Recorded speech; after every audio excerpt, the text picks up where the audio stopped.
Would I buy this specific model again? No, and I'll tell you why.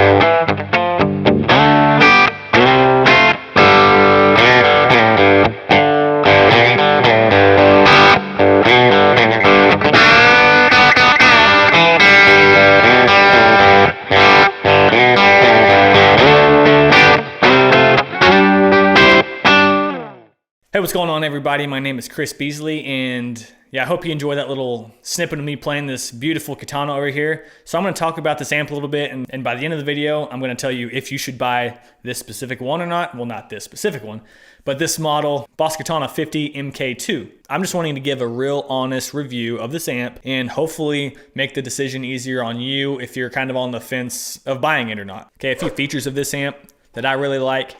So what's different about the MK2 version as opposed to the original version is that the original version just had the single amp models on it. This one has amp variation. So if you click the variation button, you will basically get another voicing of that amp. This amp is crazy versatile. This is the most versatile amp that I've ever played through. This is by far the best solid state amp that I've ever owned or ever played anywhere. This amp has anything that you will ever need on it. And I'm not even joking. It says literally everything you might need as a guitar player.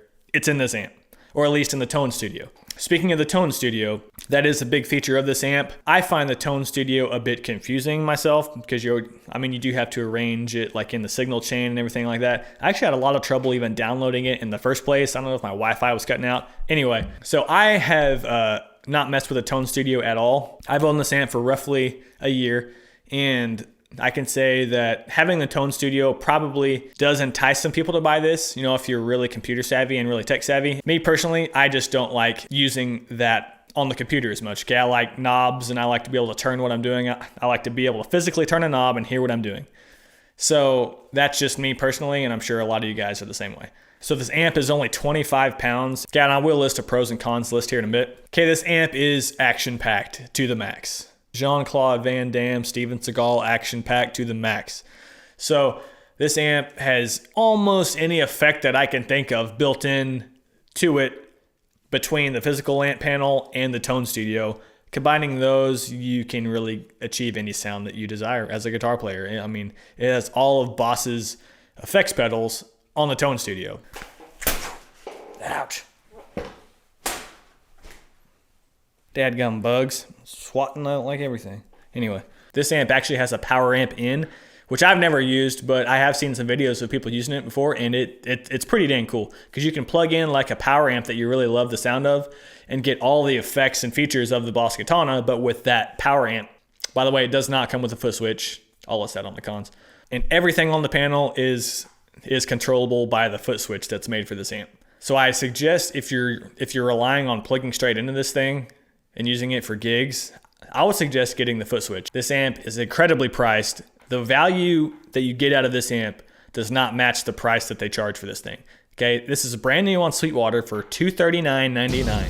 Oh, another feature of this amp is that it has the power scaling feature. So it has a standby switch, a 5 watt, 25 watt, and 50 watt. I find myself using the 25 watt whenever I'm playing a gig with it, or 5 watt for when I'm just messing around here. The 5 watt is plenty loud for messing around with. This thing gets very loud for just a 1x12. And there is just one 12-inch speaker. Okay, it is a Boss Katana custom speaker for this amp. Okay, all the sounds that you're hearing, I'm running a direct out from the headphone jack. Okay, I'm running a TRS cable straight from the record out, straight into my interface and then into Logic. Okay, I'm running no other effects with it. Any effect that you hear, any gain, reverb, delay, tremolo, anything is coming straight from the top panel of this amp.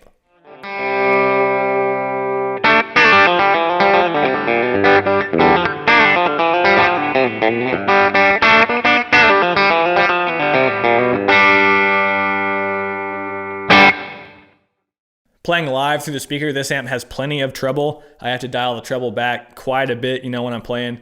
But again, it depends on my guitar. Who is this amp good for? I would say this amp is probably marketed to the person probably spends half their time gigging, half the time playing at home, half the time messing around recording. This amp fits perfect. I probably gig more than the average person watching this, for example.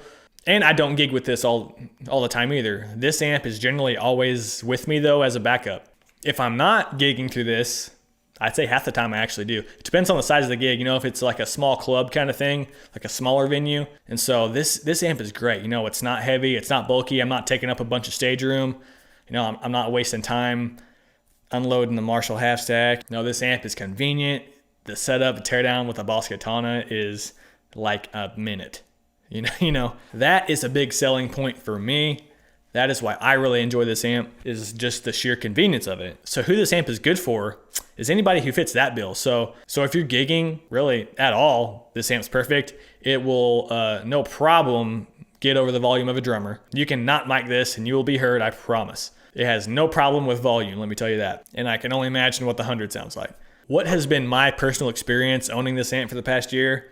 I can say nothing short of phenomenal, and I can say that confidently. This amp has been probably like my top 3 music purchases throughout my whole life. It's hard to make this amp sound bad, in my opinion.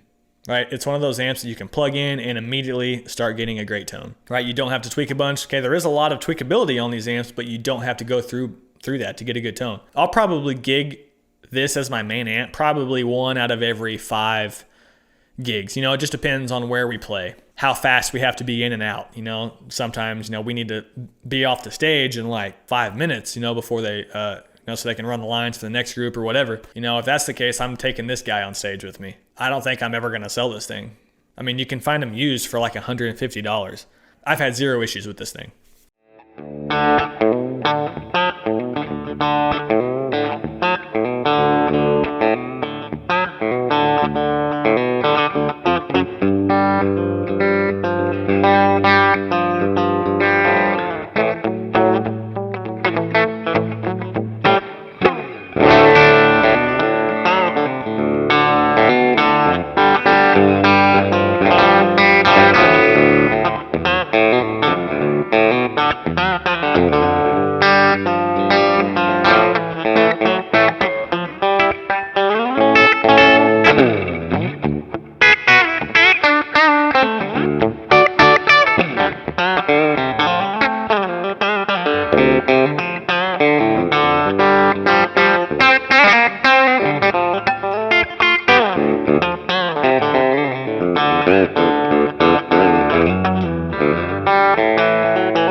So, pros and cons of this amp.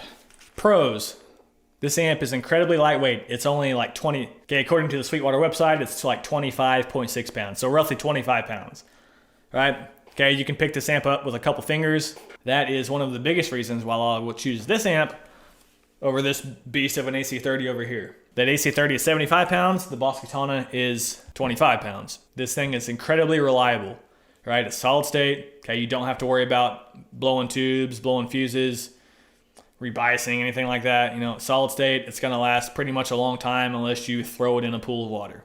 This amp can take a beating. You can probably roll it down a flight of stairs and it's probably gonna be just fine. I don't think I have to say this, but a pro is that it actually sounds great. A lot of solid state amps just don't sound that good. A pro of this amp is that it has a plethora or myriad, whichever word you want to use there, of effects, right? It has It has the whole Boss library of effects, essentially, if you use the Tone Studio, right? And even on just the panel itself, which is what I use, it has more than enough effects for me because I don't really use that much modulation anyway. And probably the biggest pro of all, in my opinion, is the price. For the quality and all the features of an amp like this, honestly, I wouldn't mind spending $500 on an amp like that. This amp is priced at $240 brand new, and that is insane. So cons, all right. So con number 1, this amp doesn't come with a foot switch, unless you just buy it used with a foot switch from somebody. But brand new, this amp does not come with a foot switch. And right, I'm not exactly sure how much the foot switch is, but it would be, right, the 1x12 speaker sounds great, don't get me wrong, but to me, personally, it can feel a bit thin. This 1x12 can only push so much air at the same time. But for me, okay, this is a bit of a vain feature for me. So I don't love how this thing looks on stage. It's not bad by any means, and I don't think anybody in the audience really cares about kind of what gear guitar players have on stage, unless it's another guitar player watching you. But I don't love the way this thing looks on stage. I like the look and the aesthetic of cool guitar amps right on stage, like big amps and such. But this amp, no, I mean, it's only this big, right? Right, it's only that big. So it's not gonna blow people away by the look on stage. And that part kind of gets to me every now and then. So that's, like, for that reason alone, sometimes I'll bring my Origin and 412 cabinet or my AC30 just because I think they look really cool.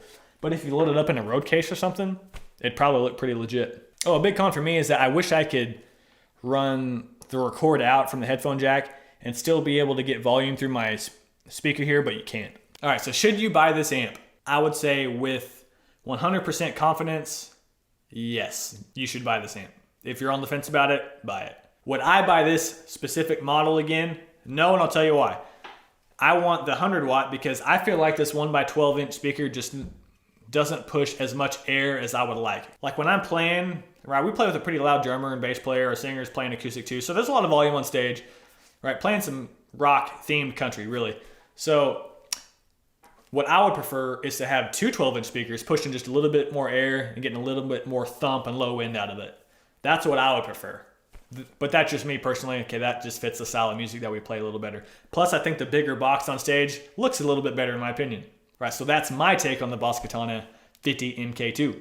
Hey, if you found value in this video, go ahead and give it a like. I appreciate you watching until the end if you made it. Again, my name is Chris Beasley. I will see you next time. Take care.